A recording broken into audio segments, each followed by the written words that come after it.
السلام علیکم ورحمۃ اللہ وبرکاتہ۔ ناظرین کرام، تجوید القرآن کلاسز کے سلسلے میں خاکسار ایک اور کلاس کے ساتھ آپ حضرات کی خدمت میں حاضر ہے۔ ناظرین کرام، آج کے کلاس میں ہم سورہ ابراہیم کے رکوع نمبر 1 کی تلاوت سنیں گے۔ حسب سابق تلاوت کے بعد ہم قواعد بھی پڑھیں گے۔ اب ہم سنتے ہیں سورہ ابراہیم کے رکوع نمبر 1 کی تلاوت۔ اعوذ باللہ من الشیطان الرجیم، بسم اللہ الرحمن الرحیم۔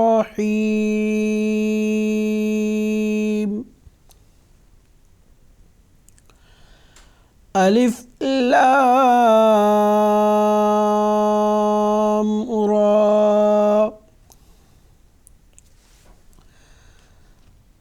کتاب انزلناہ الیک لتخرج الناس من الظلمات الی النور،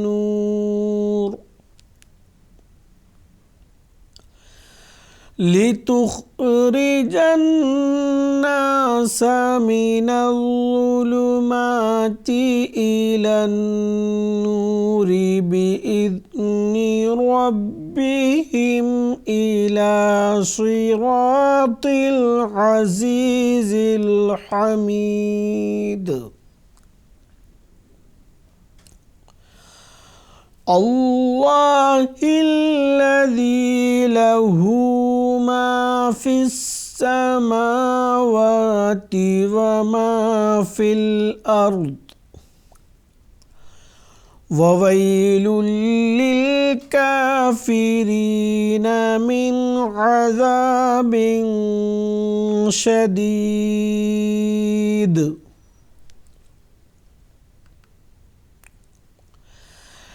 الذین یستحبون الحیاة الدنیا علی الآخرة ویصدون عن سبیل اللہ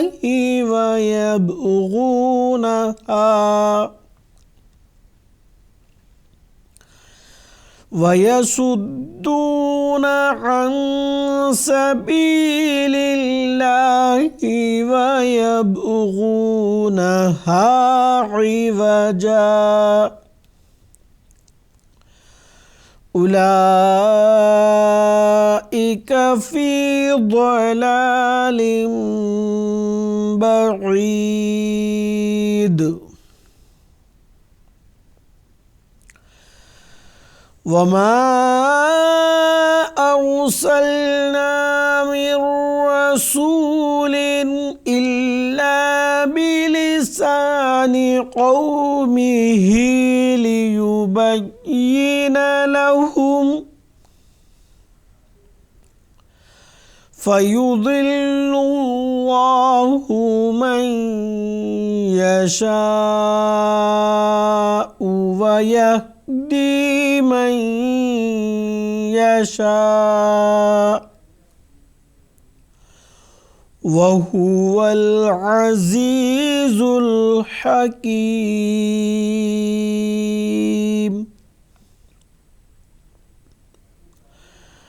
وَلَقَدْ أَرْسَلْنَا مُوسَى بِآيَاتِنَا أَنْ أَخْرِجْ قَوْمَكَ مِنَ الظُّلُمَاتِ إِلَى النُّورِ،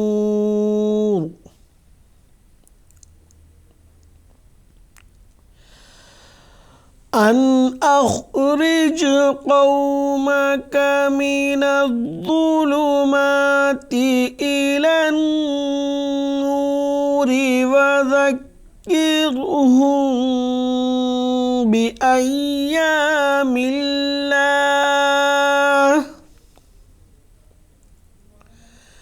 إن في ذلك لآيات لكل صبار شكور وَإِذْ قَالَ مُوسَىٰ لِقَوْمِهِ اذْكُرُوا نِعْمَةَ اللَّهِ عَلَيْكُمْ إِذْ أَنْجَاكُمْ مِنْ آلِ فِرْعَوْنَ يَسُومُونَكُمْ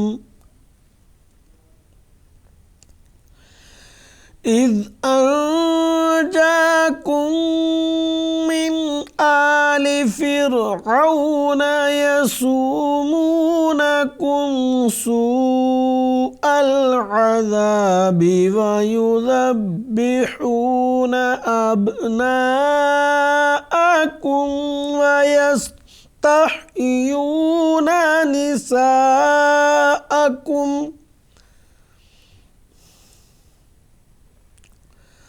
وفي ذلكم بلاء من ربكم عظيم۔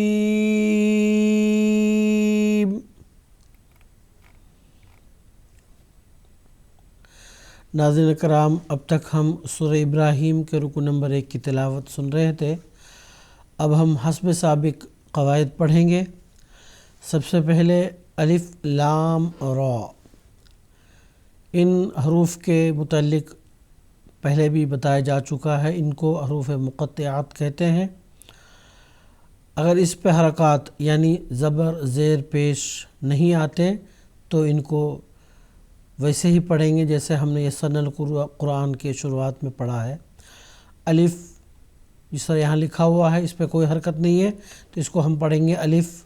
اسی طرح لام، اب اس پر مد ہے، مد متصل۔ اس کے تعلق سے بہت دفعہ یہ بتایا جا چکا ہے کہ حرف مد جو ایک الف کے برابر کھینچا جاتا ہے، اور اس سے زیادہ مد منفصل ہے جو ایک الف سے زائد کھینچا جاتا ہے، اور یہ جو مد متصل ہے مد منفصل سے بھی زیادہ اس کو کھینچا جاتا ہے۔ تو اس کو تھوڑا لمبا پڑھیں گے، لام۔ اس کے بعد را ہے جس پر کھڑی زبر ہے، تو اس کو ایک الف کے برابر کھینچیں گے۔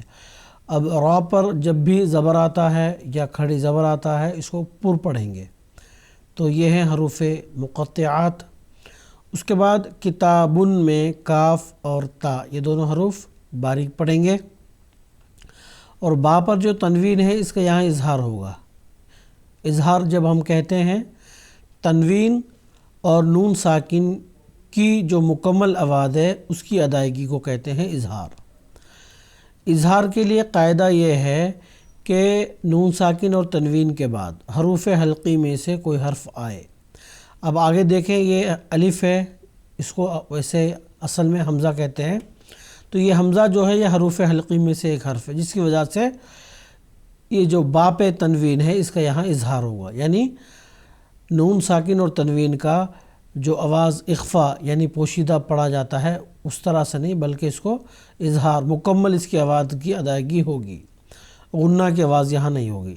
آگے انزلناہ، یہاں جو نون ساکن ہے اس کا ضرور یہاں اخفا ہوگا، کیونکہ آگے زا جو حروف اخفا میں سے ایک حرف ہے وہ آیا ہے، تو یہاں نون ساکن کا اخفا ہوگا۔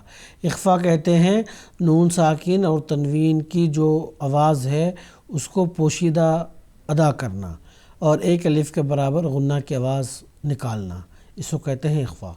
اس کے بعد زا جو ہے اس کو تھوڑا سخت آواز سے پڑھیں گے۔ اس کے برعکس زال جس کو بولتے ہیں وہ نرم آواز میں اس کو پڑھتے ہیں، لیکن زا جو ہے اس کو ہم تھوڑا سخت آواز سے پڑھیں گے۔ الیکا میں کاف کو باریک پڑھیں گے۔ لتخرج الناس، خوا جو ہے یہ حروف مستعلیہ یعنی وہ حروف جو ہمیشہ پر پڑھے جاتے ہیں، گول پڑھے جاتے ہیں، ان میں سے ہے، تو اس کو گول پڑھیں گے۔ را کے نیچے کسرہ ہے، اس وجہ سے اس کو باریک پڑھیں گے۔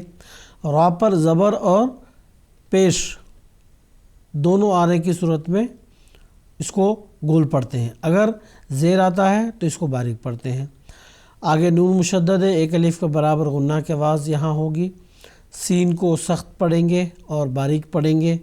من الظلماتی میں لا جو ہے یہ حروف پر میں سے ایک حرف ہے، یعنی گول حروف جو گول پڑھے جاتے ہیں ان میں سے ایک حرف ہے، تو اس کو گول پڑھیں گے۔ الی النوری میں نون پر مشدد تشدید ہے، اس کو ایک الف کے برابر غنہ کی آواز کے ساتھ پڑھیں گے، اور را پر کسرہ ہے تو اس کو باریک پڑھیں گے۔ بِإِذْنِ ذال جو ہے میں پہلے بھی بتا دیا ہوں کہ نرم آواز کے ساتھ اس کو پڑھتے ہیں، اور یہاں جو زا ہے اس کو سخت آواز سے پڑھتے ہیں، تو ان دو حروف میں یہی فرق ہے، زا سخت آواز میں اور ذال نرم آواز میں۔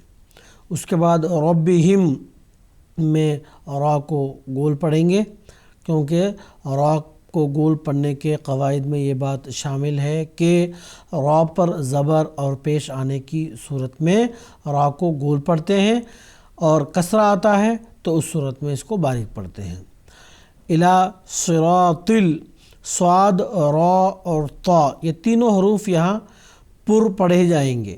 صاد اور طا یہ چونکہ یہ ہمیشہ پر ادا کیے جانے والے حروف میں سے ہیں تو اس وجہ سے ان دونوں کو پر پڑھیں گے، اور جہاں تک را کا سوال ہے، را پر زبر اور پیش آتا ہے تو اس صورت میں اس کو گول پڑھتے ہیں، تو یہ اس قاعدے کے مطابق اس کو گول پڑھیں گے، تو تینوں حروف اس جگہ گول پڑھے جائیں گے۔